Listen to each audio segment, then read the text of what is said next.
Nuclear weapons, 80 years after Hiroshima, have we learned any lesson? Part 2. The Cold War era was marked by mutually assured destruction, MAD.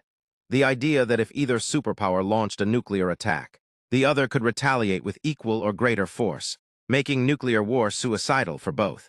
Before we continue, share this video, like and comment. Please don't forget to follow me and subscribe to my YouTube channel at Daily Focus. Now let's continue.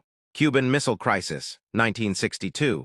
The closest the world has ever come to nuclear war, when U.S. and Soviet forces faced off over missiles in Cuba.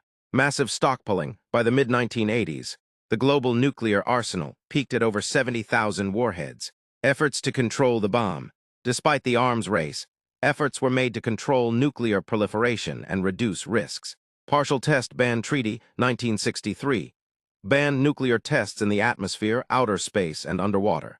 Nuclear Non-Proliferation Treaty, NPT, 1970, aimed to prevent the spread of nuclear weapons and promote disarmament. Strategic Arms Limitation and Reduction Treaties, SALT. START, agreements between the U.S. and USSR Russia to limit nuclear weapons. Comprehensive Nuclear Test Ban Treaty, CTBT, 1996, banned all nuclear explosions, though it has not yet entered into force. Post-Cold War hopes and new fears.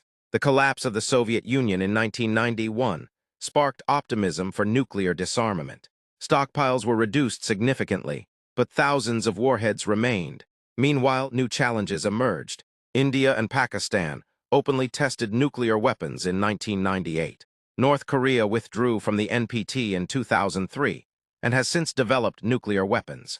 Concerns over Iran's nuclear program have persisted for decades. The risk of nuclear terrorism grew as fears mounted over insecure stockpiles. Hiroshima's legacy.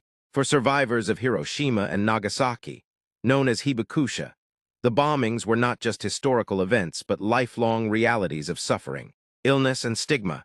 Their testimonies have fueled global anti-nuclear movements, with organizations like the International Campaign to Abolish Nuclear Weapons, ICAN, pushing for a total ban.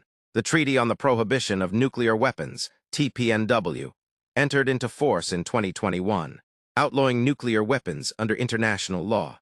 Yet none of the nuclear-armed states have joined it. 80 years later, have we learned?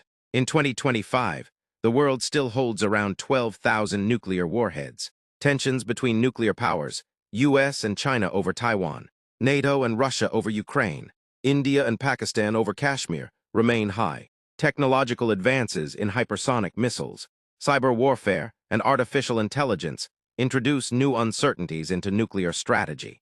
Lessons of Hiroshima that remain unlearned. The illusion of safety. The belief that deterrence will work forever ignores human error, miscalculation, or accident. The human cost. Nuclear war is not an abstract game of geopolitics. It is mass death and generational suffering. The need for genuine disarmament. Arms control agreements slow the race, but only total elimination removes the threat. Lessons partially learned. Nuclear weapons have not been used in war since 1945, a testament to the fear they inspire. Awareness of humanitarian consequences has grown, especially among non-nuclear states. Conclusion. 80 years after Hiroshima, humanity stands at a crossroads. We have avoided a second nuclear war, but we have not eliminated the weapons that could end civilization. The lesson of Hiroshima was clear. What was done once can be done again, unless nations act decisively to ensure it never happens. The question is no longer whether the world knows the lesson. It is whether we have the courage to live by it. Don't forget to share this video